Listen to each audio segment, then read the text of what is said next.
becoming clearer that businesses are responding to the dual pressures of slower growth in household spending and declining pricing power by boosting productivity.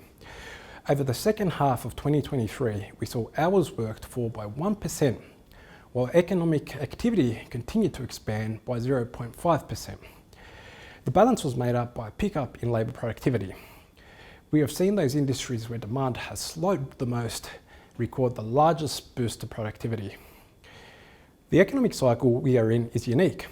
The Reserve Bank has had to increase rates to slow demand, but unlike other cycles, has also been keeping a close eye on how the supply side of the economy responds as the impact of COVID-induced shocks unwind.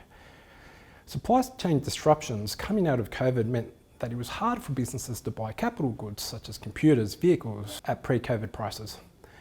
At the same time, the rebound in international students and migration levels, which occurred when international borders opened, was much stronger than anyone anticipated. Both shocks meant that investment in capital items could not keep up to the massive increase in population, and labour productivity experienced a sharp fall as a result.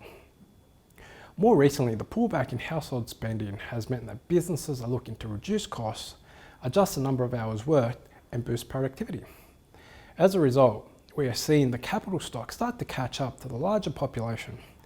In fact, we estimate that the amount of capital items used by each worker stabilised and increased over the second half of 2023. So, why is this important? Higher labour productivity means the same number of workers can produce more output. It provides a dividend for the economy. As such, productivity drives growth in living standards over the long run.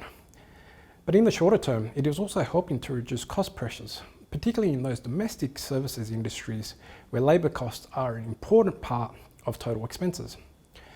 Indeed, labour costs in the consumer services sector, which includes domestic travel and accommodation, and other personal services such as haircuts, are now running at 1.7% on a 6-month basis to the end of 2023. This is just above the pre-pandemic average of around 1.4% and well down from the 4.6% recorded just a year ago.